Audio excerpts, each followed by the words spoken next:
की आरती, पापियों को पाप से है भागवत भगवान की है आरती, पापियों को पाप से है तारती।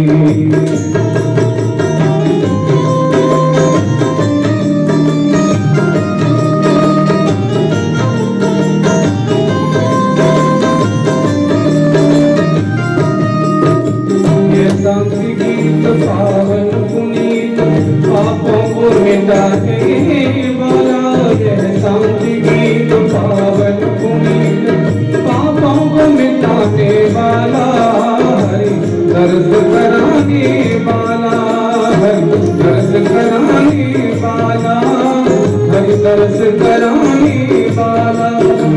ये सुख करनी ये दुख हरनी, ये सुख करनी है दुख हरनी, श्रीमधुसूदन की आरती, पापियों को पाप से है तारती।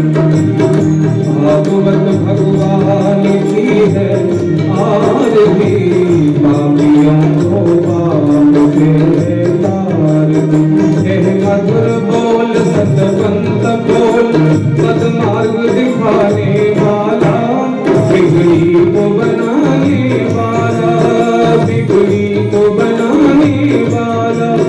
श्री राम यही घनश्याम यही, श्री राम यही घनश्याम यही, प्रभु की महिमा की आरती, पापियों को पाप से है तारती। भागवत भगवान की है आरती, आरती, पापियों को पाप से है तारती, पापियों को पाप से है तारती, पापियों को पाप से है तारती।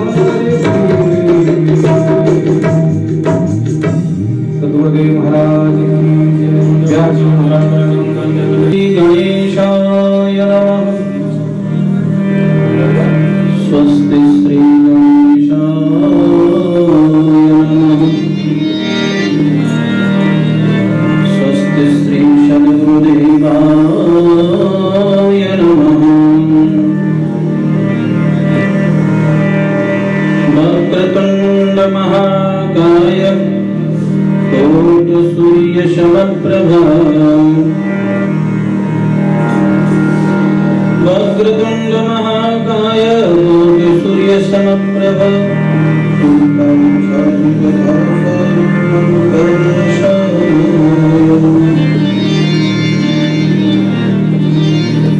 नीलाम्बुजश्यामलकोमलम् सीतासमारोपित वामभागम्,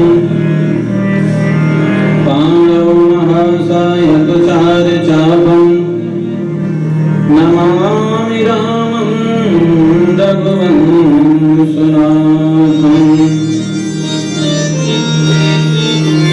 उद्भवस्थितसंहारकारणीं क्लेशहारिणीं,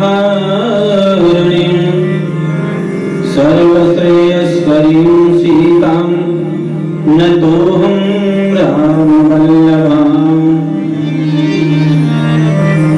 अखण्डमण्डलाकारं व्याप्तं येन चराचरं, तत्पदं दर्शितं येन, तस्मै श्रीगुरुवे नमः।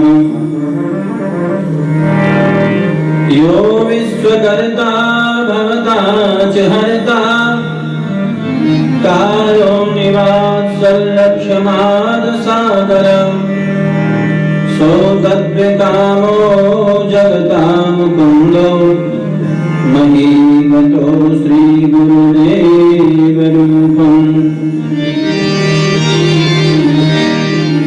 वंशी विभूषितकरान्यवनीरधामात्, पीताम्बराधर्मबिम्बफलाधरोष्ठात्,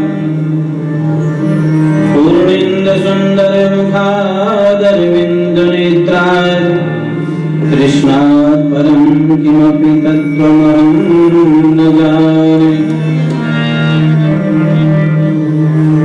नमोऽस्तु ते व्यास विशालबुद्धि पङ्गारविन्दायतपत्रनेत्र येन त्वया भारत तैलपूर्ण प्रज्वालितो ज्ञानमय प्रदीप। अतुलित बलिधामं स्वर्णशैलावदेहं धनुजवन् कृशानं ज्ञानिनामग्रगण्यं सकलगुणनिधानं वानराणामधीशं रघुपतिप्रियभक्तं वातजातं नमामि। सर्वमङ्गलमङ्गले शिवे सर्वार्थसाधिके शरणे त्र्यम्बके गौरी नारायणी नमोस्तुते। सर्वबाधाविनिर्मुक्तो धनधान्यसुतान्विता मनुष्यो मत्प्रसादेन भविष्यति न संशयः। वर्णानामर्थसङ्घानां रसानां छन्दसामपि मङ्गलानां शिखरतारो वन्दे वाणीविनायको।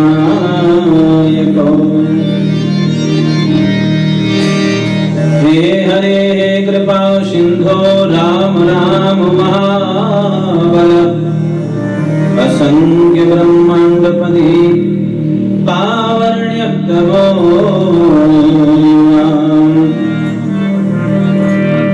यं प्रव्रजन्तमनुपेतमपेतकृत्यं दैपायनो विरहकातर्वाहा पुत्रेति तन्मयतया सर्वो विनेदु तं सर्वभूतहृदयं मुनिमानतोऽस्मि। तं सर्वभूतहृदयं मुनिमानतोऽस्मि। या कुन्देन्दुतुषारहारधवला या शुभ्रवस्त्रावृता या वीणावरदण्डमण्डितकरा या श्वेतपद्मासना या ब्रह्माच्युतशङ्करप्रभृतिभिर्देवैः सदा वन्दिता सा मां पातु सरस्वतीं भगवतीं न्यसे सुजाड्यापहा। न्यसे सुजाड्यापहा।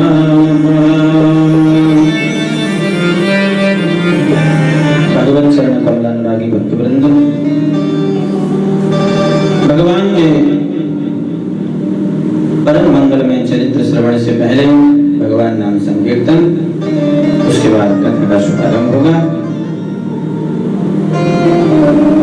सभी भाव से श्री कृष्ण गोविंद हरे मुरारे हे नाथ नारायण वासुदेव।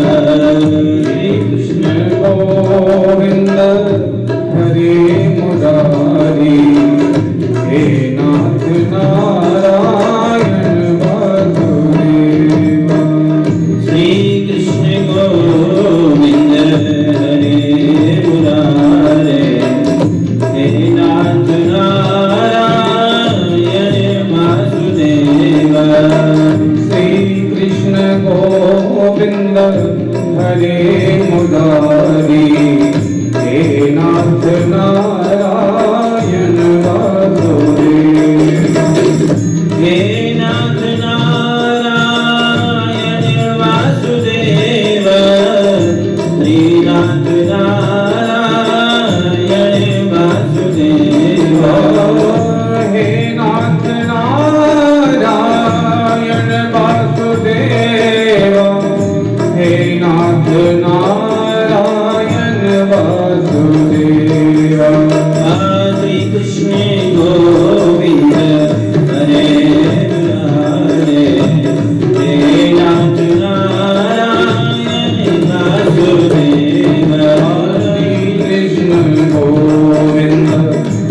मुरारी हे नाथ नारायण वासुदेवा। श्री कृष्ण गोविंद हरे मुरारी हे नाथ नारायण वासुदेवा। श्री कृष्ण गोविंद हरे मुरारी हे नाथ नारायण वासुदेवा। हे नाथ नारायण वासुदेवा। हे नाथ नारायण वासुदेवा। हे नाथ नारायण वासुदेवा।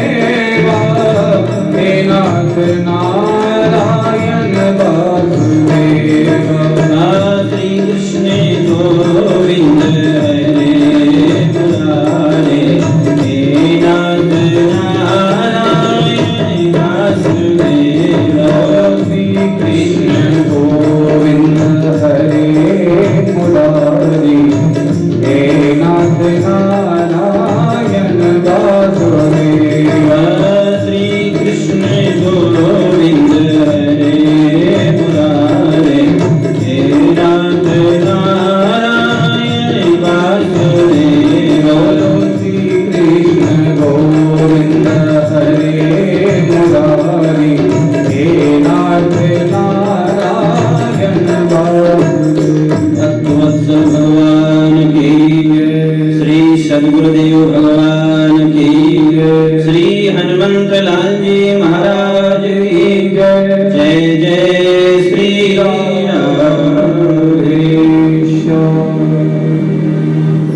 भगवत चरण कल्याण लागी भक्तवृंद, परम मंगलमय शुभ अवसर है। जिस ग्रंथ का हम श्रवण करने के लिए एकीभूत हुए हैं, बैठे हैं, विराजे हैं, वो ग्रंथ कोई साधारण ग्रंथ नहीं है। जन्मांतरे भवेत पुण्यं तदा भागवतं लभेत। जन्म जन्मांतर के जब सुकृत इकट्ठे होते हैं, पुण्य इकट्ठे होते हैं, तब कहीं हमें भागवत जी का दर्शन प्राप्त होता है। दर्शन भगवान श्याम सुंदर करुणा वरुणालय परात्पर अखिलेश्वर जगदाधार जगत नियंता बालकृष्ण लाल जब लीला संवर्धन करके वैकुंठ के लिए गए, तो भगवान के परम भक्तों ने ये विचार किया, भगवान आप अपने धाम के लिए जा रहे हैं, हमें आपका दर्शन कैसे होगा। भगवान ने कृपा करी और एक दिव्य ज्योति भगवान के शरीर से प्रकट हुई और तच्च भागवते दधात, श्रीमद् भागवत जी में विलुप्त हो गई। और आकाशवाणी हुई कि जो श्रीमद् भागवत जी का दर्शन करेंगे उन्हें साक्षात कृष्ण दर्शन का फल प्राप्त होगा। तो जिस ग्रंथ का दर्शन इतना कल्याणकारी है, उसका श्रवण कितना कल्याणकारी होगा। भागवत क्या है? बड़ी बात, भागवत एक सूत्र है। सूत्र कहते हैं धागे को। माला यदि हम बनाएं तो माला को धागे में पिरोते हैं, और जब धागे में पिरोते हैं तो वो पूरी माला बन जाती है। जो मणि उसके अंदर पिरोई गई है, जिस मणि के अंदर जो धागा पिरोया गया है, माला उसी की कहलाई जाएगी। तुलसी की मणि यदि उसमें पिरोई हुई है तो माला तुलसी की होगी। रुद्राक्ष की है तो रुद्राक्ष की होगी, कमलाक्ष की है तो कमल की है तो कमलाक्ष की होगी, और पुष्पों की है तो पुष्पों की माला होगी। वहां धागे का कोई ज्यादा महत्व नहीं है, पर वास्तव में जो सूत्रधार है, जो इन सबको जोड़ने वाला है, वो सूत्र है, वो धागा है। तो भागवत, ये भागवत जी की माला है, भागवत सूत्र है,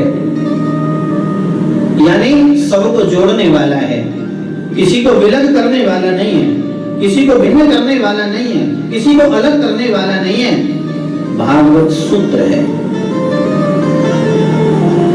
सबको जोड़ने वाला है।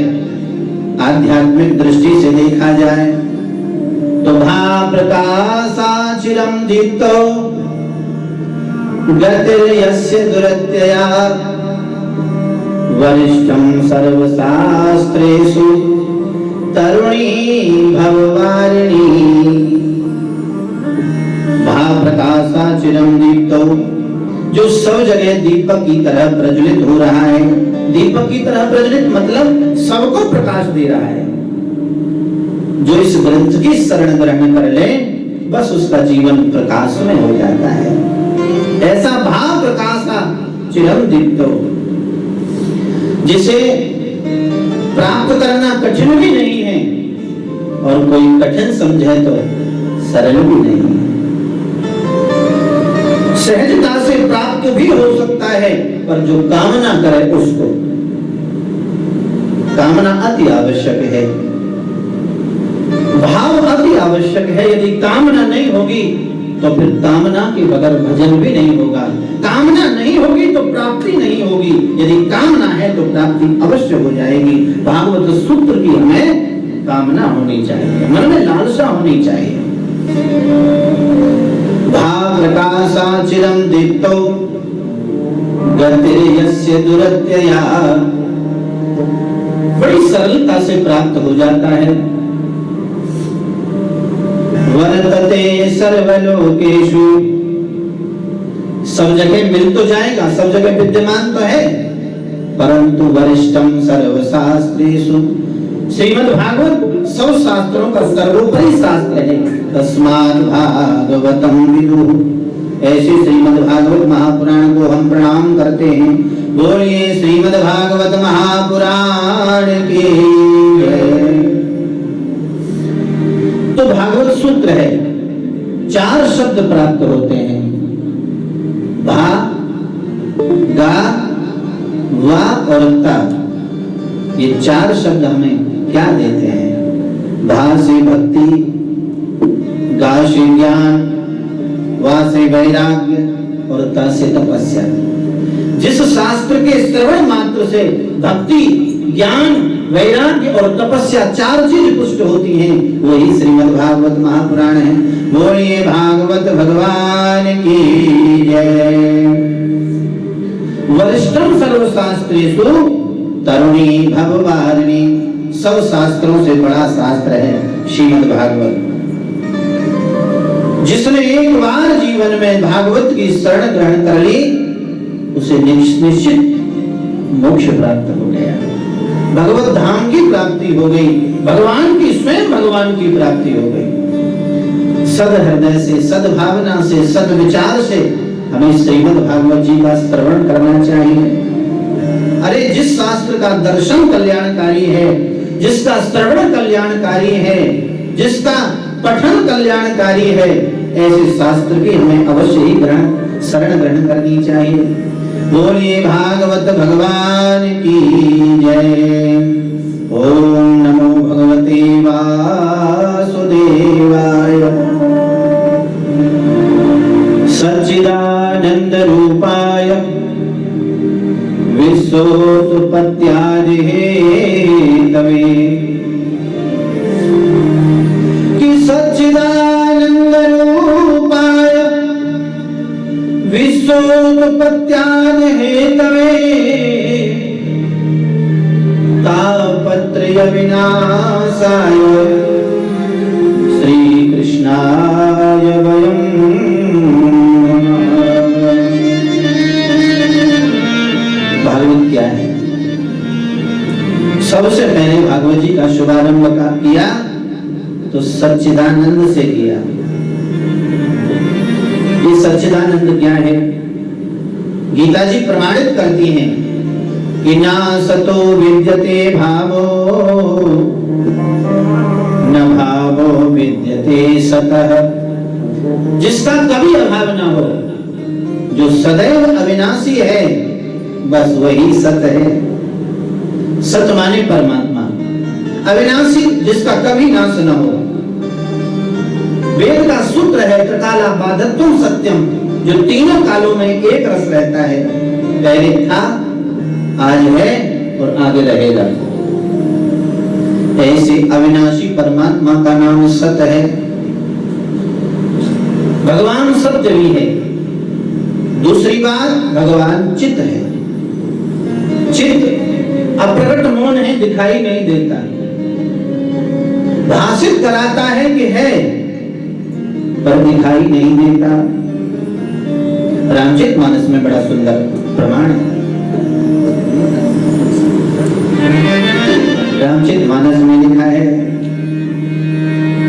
देश काल देश विधि सब माही, देश काल विधिवत माही, देश काल विधि सब माही, देश काल विधि सब माही, कहूँ सुकाम जहाँ प्रभु नाई,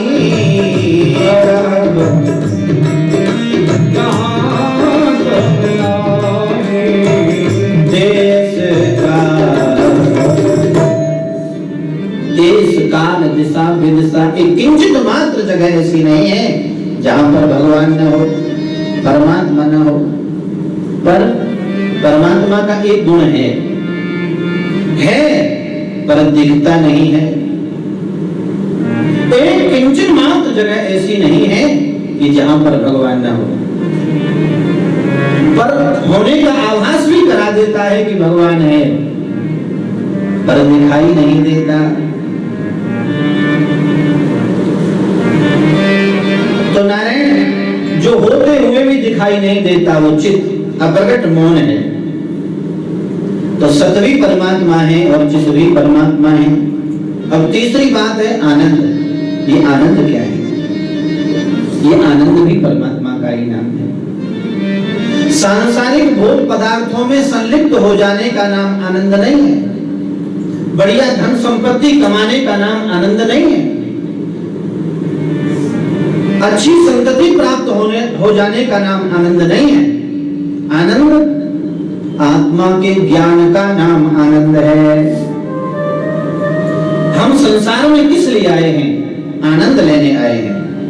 आनंद का मतलब ये नहीं कि अच्छी बड़ी गाड़ियां हो, बहुत सारी गाड़ियां हो तब आनंद आएगा, बढ़िया एसी रूम हो तब आनंद आएगा, बढ़िया डल्लब के गद्दे हो उन पे आनंद आएगा, नहीं आएगा। ये तो संसार के भोग पदार्थ हैं। ये क्षणिक सुख दे सकते हैं पर वास्तविक आनंद नहीं दे सकते। वास्तविक आनंद कब आएगा? जब हम अपने को पहचान लेंगे। इस संसार में हम संसार को जानने के लिए नहीं आए, हम खुद को जानने के लिए आए हैं। और जब जान जाओगे तो क्या होगा? जब तक नहीं जानोगे तो क्या होगा? और जब जान जाओगे तो क्या होगा? बिन जाने न होए प्रतीति, बिन जाने न होए प्रतीति, बिन जाने न होए प्रतीति, बिन जाने न होए प्रतीति, बिन प्रतीत होए नहीं प्रीति, बिन प्रतीत होए नहीं प्रीति। बिन जाने न होए प्रतीति, जब तक हम नहीं जानेंगे जब तक प्रेम नहीं होगा। हमारा घर अमुक नहीं है, हमारा गांव अमुक नहीं है, ये संपत्ति हमारी नहीं है, ये संसार हमारा नहीं है, ये शरीर भी हमारा नहीं है। इस मिथ्या संसार का भ्रम जब दूर हो जाएगा तब हम खुद को पहचान जाएंगे। खुद को पहचानने का नाम आनंद है। संसार से विलग हो जाने का नाम आनंद है। घर वालों संसार को छोड़ देने का नाम संसार की विलग्नता नहीं है। गांव को छोड़ देना, घर को छोड़ देना, पत्नी पुत्र संतान आदि को छोड़ देना का नाम वैराग्य नहीं है। वास्तविकता यह है कि इन सब से मोह को दूर कर लेना आनंद है। जब मोह दूर हो जाएगा तो आनंद अपने आप आने लग जाएगा। ये क्षणिक वैराग्य और सदैव वैराग्य। क्षणिक वैराग्य तो घर में कोई बात हो गई, क्षणिक वैराग्य घर में कोई बात हो गई, बस अब तो हम घर छोड़ देंगे, ये क्षणिक वैराग्य है। बस याद आई परिवार में, घर में किसी की, लौट करके आ गए। परंतु वास्तविक वैराग्य क्या है? छोड़ने से काम नहीं चलेगा। इन सबसे मोह हटा लीजिए। ये मोह क्या है? रामचरितमानस में तुलसीदास जी कहते हैं, मोह सकल व्याधिन करुणा, मोह सकल व्याधिन करुणा, तेहि अरुध जत रहो सोला।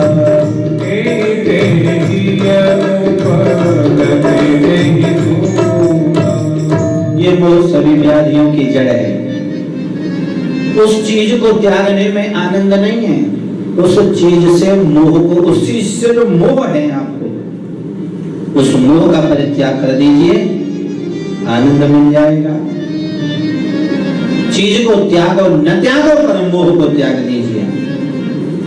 और जब हम स्वयं को जान जाएंगे तो फिर हम परमात्मा को ही जान जाएंगे, क्योंकि ये जो जीव है ये परमात्मा का ही अंश है। ईश्वर अंश जीव अविनाशी, चेतन अमर सहज सुख राशि। परमात्मा का ही अंश है ये जीव। यदि हम खुद को जान गए तो परमात्मा को अवश्य जान जाएंगे। हम मंदिर जाते हैं, तीर्थाटन करते हैं, भगवत दर्शन करते हैं, पर हमने खुद को जब तक नहीं जाना तब तक हम परमात्मा को जान नहीं सकते। अच्छा, जानने का मंत्र भी कोई है अपने को जानने का? हाँ, एक मंत्र है। क्या? स्वयं को जानने का मंत्र है सत्संग। सत्संग किससे करें? सताम सज्जनानाम संगः इति सत्संग। सत्पुरुषों का संग ही सत्संग है। पर सत्पुरुष की पहचान कैसे हो कि सत्पुरुष कौन है? आप तो एक जैसे कपड़े पहने सब लोग घूमते हैं। जिसके पास बैठने से, जिससे बात करने से मन शांत हो जाए, बस वही संत है। जिसके पास बैठने से मन को प्रसन्नता प्राप्त हो, ये उसकी त्याग और तपस्या का फल है। महाराज, ऐसे महापुरुष के पास बैठने से सत्संग मिल जाएगा। यदि महापुरुष न मिले तो स्वयं से भी सत्संग हो सकता है। कैसे? प्रश्न भी अपने आप करिए, उत्तर भी अपने आप दीजिए, बस सत्संग हो जाएगा। ये सत्संग क्या है? तात स्वर्ग अपवर्ग सुख, धैर्य तुला एक अंग। कि तात स्वर्ग अपवर्ग सुख, धैर्य तुला एक अंग। तूल न ताहि सकल मिले, जो सुख लव सत्संग। रामचरितमानस के सुंदर खंड में लिखा है, सत्संग की महिमा कितनी है। 1 वर्ष की घोर तपस्या का फल जो होता है वो 1 दिन के सत्संग से प्राप्त हो जाता है। कंठ मात्र जल में, गंगा जी में कंठ मात्र जल में खड़े होकर के गुरु मंत्र का जप करने से पूरे दिन सूर्योदय से सूर्यास्त तक जो फल 1 वर्ष तक जितना फल प्राप्त होगा उतना फल 1 दिन के सत्संग से प्राप्त हो जाता है। ये सत्संग की महिमा है। सत्संग किसी महान पुरुष से न मिले तो स्वयं से कर लीजिए, घर में बैठ करके कर लीजिए। 1 सप्ताह के किए हुए महायज्ञ का फल, अश्वमेध आदि यज्ञों का जो फल 1 सप्ताह तक हम लगातार करें, भागवत जी का मूल पाठ हम नित्य करें 1 सप्ताह तक, उसका जो फल प्राप्त होता है वो 1 क्षण के सत्संग से प्राप्त हो जाता है। इतनी महिमा सत्संग की है। रामचरितमानस में बाबा जी कहते हैं, बिन सत्संग विवेक न होई,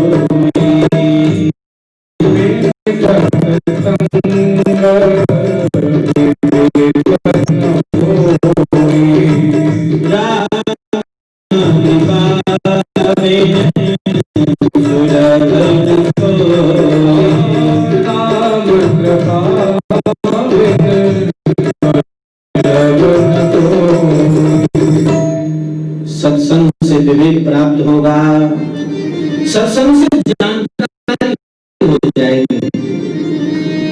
अभी तक तो हमने केवल भगवान को सुना है, देखा तो नहीं, पर यदि सत्संग सुन लिया और भगवान हमें मिल भी गए तो पहचानने में फिर विलंब नहीं होगा।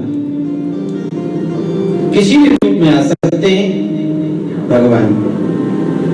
संत मिल गए तो समझ लीजिए भगवंत ही मिल गए। ये कलिकाल का प्रभाव है।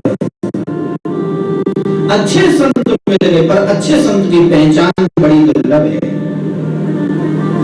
संत पिता के रूप में भी मिल सकते हैं, पुत्र के रूप में भी मिल सकते हैं, नाती के रूप में भी मिल सकते हैं, पत्नी के रूप में भी मिल सकते हैं, बहन के रूप में भी मिल सकते हैं, दादा परदादा के रूप में भी मिल सकते हैं, पड़ोसी के रूप में भी मिल सकते हैं, नौकर के रूप में भी मिल सकते हैं। रानी रत्नावती का नाम आपने सुना होगा। रत्नावती का नाम सुना होगा। रत्नावती बैठी है, उनकी सेविका है, घर में जो झाड़ू पोंछा करती है, घर में झाड़ू पोंछा करती है, रानी टकटकी लगा करके उसकी तरफ देखती रहती है। टकटकी लगा करके देखती है, वो कभी हंसने लगती है, कभी नाचने लगती है, कभी रोने लगती है, कभी आह भरने लगती है। हे गोविंद, हे श्याम सुंदर, हे मधुसूदन, हे वृंदावन वासी, भुजा उठा करके आंगन में नाचने लगती है, भगवान का स्मरण करने लगती है। रानी ने सोचा इसे निश्चित किसी से अलौकिक प्रेम है।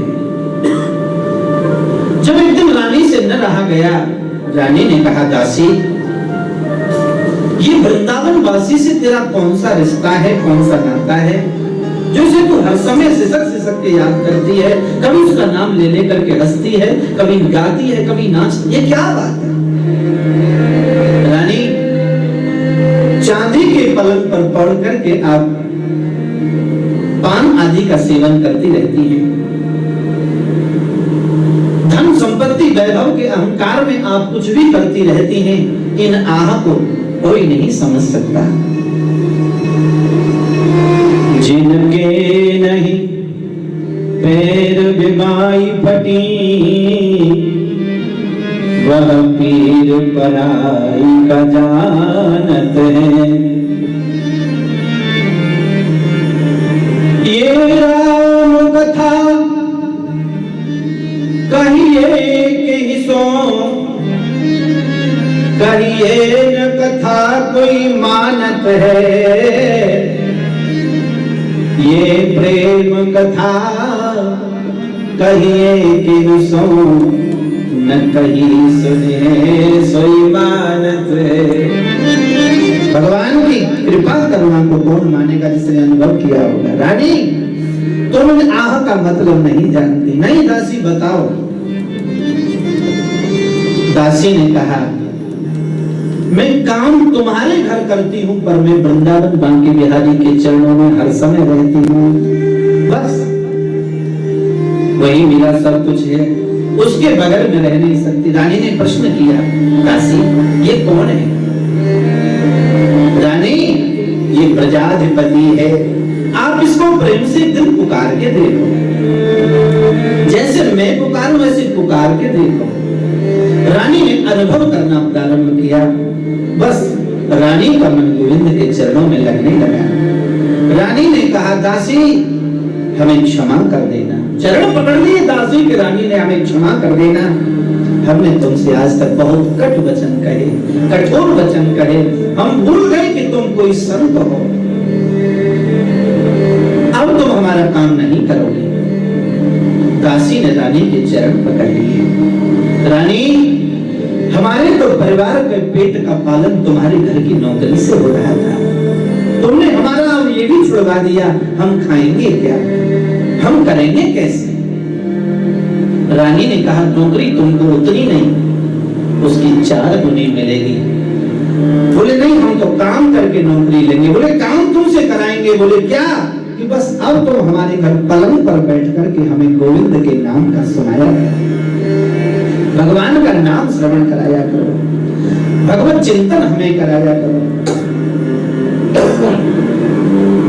भगवान की सुंदर सुंदर कथा हमें सुनाया करो। हाँ, प्रसन्न हो गई दासी, हमें भगवान का भजन करने का मौका मिल गया, भगवान के गुणानुवादों को गाने का मौका मिल गया। वाणी गुणान कथने श्रवणो कथाया। वाणी को पवित्र करना है तो भगवान के गुणानुवाद गाना शुरू कर दीजिए, वाणी पवित्र हो जाएगी, आनंद मिलेगा। अब तो महाराज रानी कथा सुनती है और दासी कहती, कहने का भाव यह है, हमारे घर कोई भिखारी बनकर के भी यदि आ रहा है, सेवक बनकर के भी हम आ रहा है, तो हो सकता है वो संत हो, वो भगवान का साक्षात स्वरूप। पहचानने में विलंब न करें, पहचानिए, और यदि हमने संत को पहचान लिया तो भगवंत मिलने में फिर देर नहीं करेंगे। सच्चिदानंद भगवान की नेम से सूतमासीन महुवाद्य महामतिम कथामृत रसास्वादः कुशलः शौनको ब्रवीत्। एक बार महाराज सौनक आदि 88,000 ऋषि श्री सूत जी महाराज के पास में पहुंचे और प्रणाम किया। सूत जी महाराज के पास पहुंच करके प्रणाम किया और हाथ जोड़ करके बोले, महाराज कि अज्ञान ध्वंस विध्वंस सूर्य कोटि समप्रभ सूताख्याहि कथासारं मम कर्ण रसायनम। हे महाराज, अज्ञान रूपी अंधकार को नष्ट करने वाली जो भागवत की कथा है वो सुनने की हमारी इच्छा है। ये कौन कह रहे हैं? सौनक जी महाराज कह रहे हैं। सौनक जी कौन है? 88,000 ऋषियों में सबसे वयोवृद्ध संत हैं, बड़े विद्वान हैं।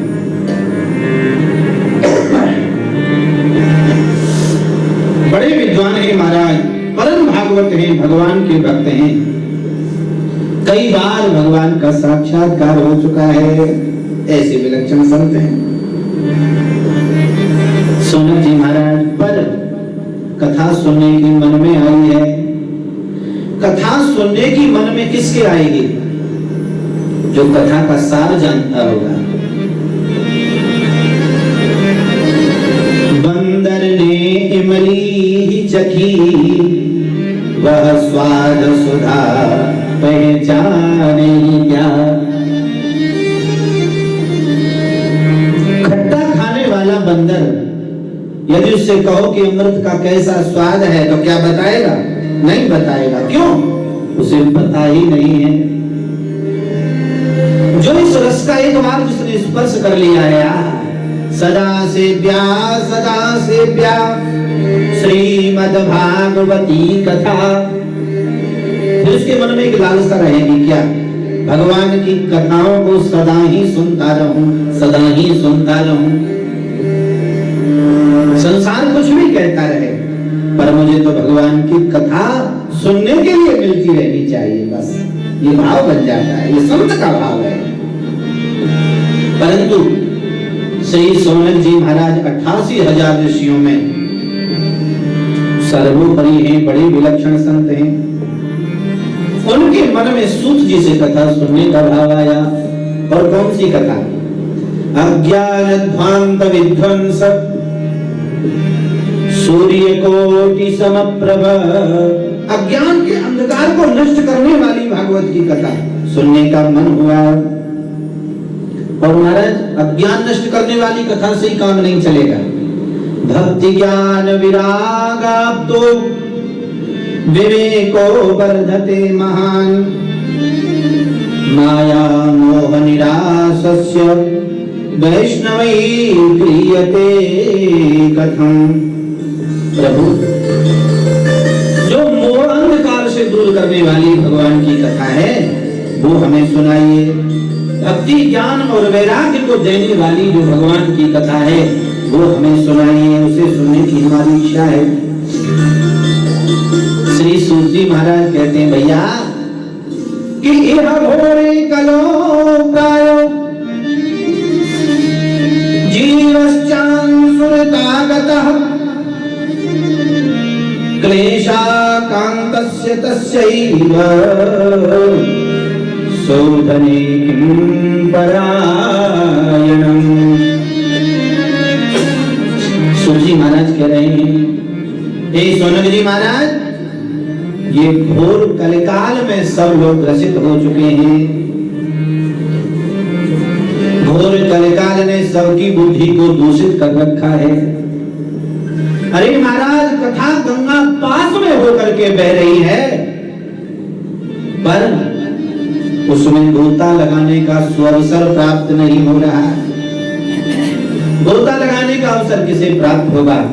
जिसके पाप दग्ध हो चुके हैं, जिसके पाप नष्ट हो चुके हैं। भगवान की कथा क्या है? बाबा जी रामचरित मानस में कहते हैं, राम कथा सुंदर करतारी, राम कथा सुंदर करतारी, राम कथा सुंदर करतारी, राम कथा सुंदर करतारी, संशय बेहगे उड़ावनिहारी, संशय बेहगे उड़ावनिहारी, संशय बेहगे उड़ावनिहारी। संशय बेहगे उड़ावनिहारी। ये भगवान की कथा क्या है? राम कथा सुंदर करतारी, संशय बिहगे उड़ावनिहारी। कितनी सुंदर कथा है भगवान की। तुलसीदास जी ने उपमा दे दी बड़ी सुंदर। ये कथा क्या है? सुंदर करतारी, कर माने हाथ। ये भगवान की कथा सुंदर हाथों की ताली है। कैसे? संशय बिहगे उड़ावनिहारी। बिहग माने पक्षी। किसी वृक्ष पर कोई पक्षी बैठा है तो हम हाथ की ताली बजा करके उस पक्षी को भगा सकते हैं। ऐसे ही हमारे अंदर जब संशयों का पक्षी जन्म ले ले, किसी के प्रति हमें संशय पैदा होने लग जाए, किसी के बारे में हम ज्यादा सोचने लग जाएं, समझ लो संशय पैदा हो गया। और उस भ्रम को दूर, संशय माने भ्रम, और उस भ्रम को दूर करने के लिए भगवान की कथा ही सर्वोपरि है, और कोई संशय को दूर नहीं कर सकता। भ्रम किसे होता है, संशय किसे होता है? संशय उसे होता है जिसने कभी भगवान की कथा नहीं सुनी। भगवान की कथा सुनने वाले को कभी संशय हो ही नहीं सकता। भगवान की कथा का ये गुण है, संशय को मिटा देती है भगवान की कथा। इसीलिए जिसके अंदर संशय बैठ जाता है, उसके अंदर भगवान और भगवान की कथा नहीं बैठ पाते। यदि संशय बैठा लिया तो भगवान को जगह नहीं मिलेगी, और भगवान को बिठा लिया तो फिर संशय आ नहीं सकता। इसीलिए भगवान को बिठा लीजिए। भगवान सत्संग से हमारे हृदय में आकर के विराजमान हो जाएंगे। इसीलिए जीवन को सत्संग से जोड़िए। संसार में सभी कहते हैं कामना बहुत बुरी है, कामना नहीं रखनी चाहिए, परंतु कामना के बगैर काम भी नहीं चलेगा। पर कामना कई प्रकार की होती है, कामना के बगैर काम नहीं चल सकता। हम भी कहते हैं कामना रखिए, और वेद भी कहता है कि कामना रखिए। तद विज्ञानार्थम सगुरु मेवाद गच्छेत समुत्पाणी श्रोत्रयम् ब्रह्मनिष्ठम। वेद का वाक्य है, कामना रखनी चाहिए। कौन सी कामना? किसी ब्रह्मनिष्ठ गुरु के पास जाने की कामना रखनी चाहिए। ब्रह्मवेत्ता गुरु के पास जाने की कामना रखनी चाहिए, क्योंकि ब्रह्मनिष्ठ और ब्रह्मवेत्ता गुरु ही हमें भगवान से मिला सकता है, ब्रह्म से मिला सकता है। ये कामना तो अति आवश्यक है। और भगवान के जो अनन्य भक्त होते हैं, प्रिय भक्त जो होते हैं, वो तो कामना रखते ही हैं। यह अभिलाषा मन रहे लगे